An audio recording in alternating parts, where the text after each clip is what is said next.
All right, we're here at my VermiHut indoor worm tower, and last time we were in here, we rotated all the trays and we harvested one, and actually we counted out 804 worms in it, and then we took our old inoculating tray and put it on top. So that's what you see right here. But what I want to do is I want to put another inoculating tray on. So here's what the trays look like without any kind of bedding in them whatsoever, and there are roughly about 1,600 holes for them to come up and down through. So what we're gonna do is we're gonna fill this with cardboard and we're gonna put it on the bottom. All right, so here we go. This is the tray just full of shredded cardboard and a little bit of shredded paper filled mostly to the top. And we're gonna put this one right on the bottom. Has no moisture or no liquid in it at all. Here we go. 1, 2, 3. All right, so now that we got that new inoculated tray all the way on the bottom, let's go ahead and dig in here on our new top feeding tray. And this is about 13 days old. And if you remember, we fed a bunch of food, but we also had to put in a lot of cardboard. And with that, I also had to moisten that. And the way I do that was just putting ice in it over about 2 or 3 days. And that helped to moisten up this bedding. And this bedding is still a little bit too dry for my liking, so we are gonna put a really wet feeding in here. So let's go ahead and look inside here. And I think what we had in here before was corn on the cob. We had some lettuce stalks. We had a little bit of pumpkin, some banana peels, and a peach half. And oh my gosh, look at this right here. This is the corn that we had. And right under here is just a ton of worms that were all eating all that corn. So this feeding did a really good job of pulling the worms up here. Because when we put it on here, this is directly on top of the previous top feeding tray. So there were probably somewhere around 3,000 to 4,000 worms in that top tray. And now they've all come right up here.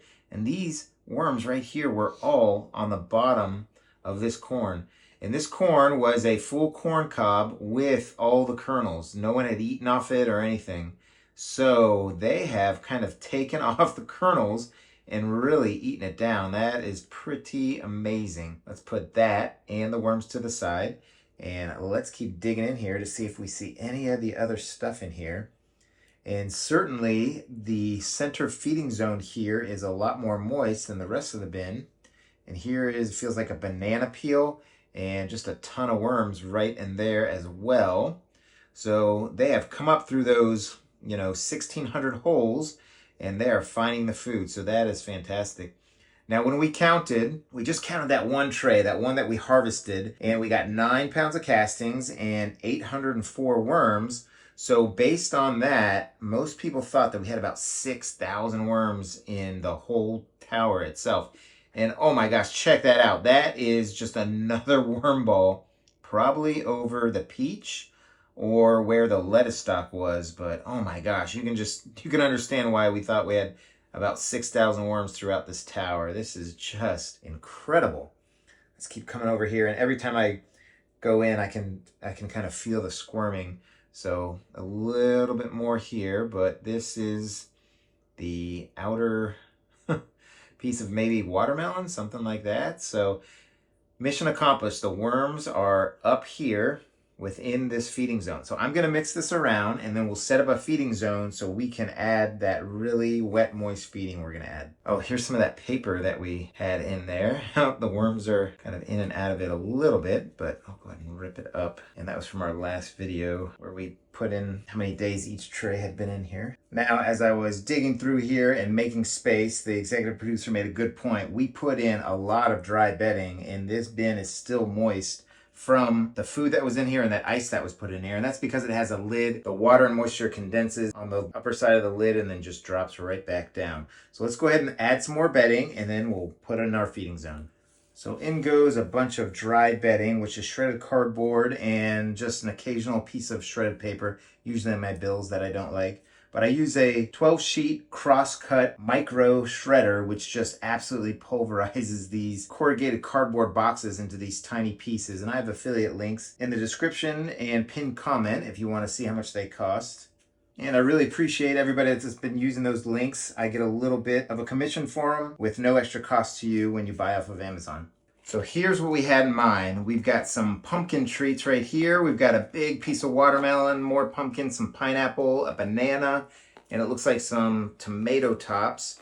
But this has all been frozen, and then I kind of let it thaw out. And that's because I wanted to retain the moisture and then kind of release it slowly into the bin.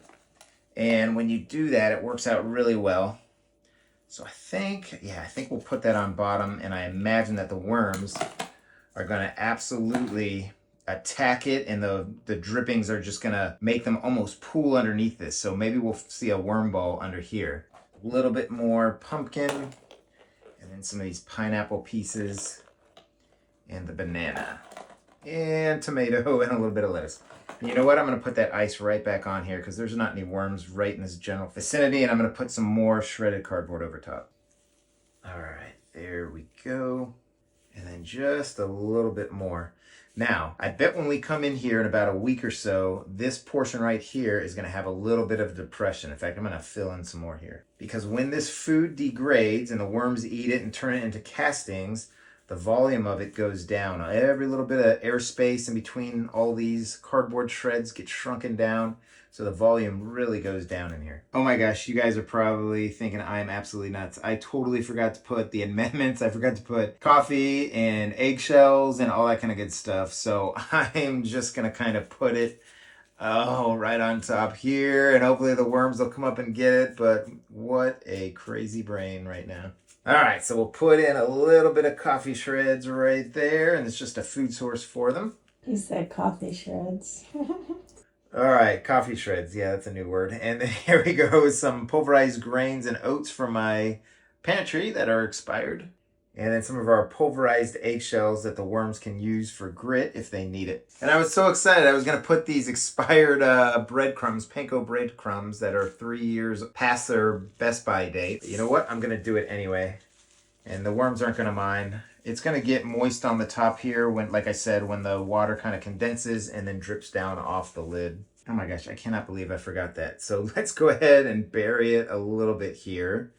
And hopefully the worms will come up here and kind of see what's up here and have a good taste of it. I may even put some ice cubes on top just to kind of make sure that it's moist and get a little bit of dampness and wetness on those amendments that I added up there, so they'll be enticed to come up. But wow, I think that is almost one of the biggest forgetful feeding situations that I've had in this bin. So that's it for the VermiHut. I think this is going to be another good feeding for them and a moist feeding for them to kind of get this humidity up in this top layer here. So I hope you're having a great day. I hope your worm bins are doing well. So happy vermicomposting, everybody. Take care now.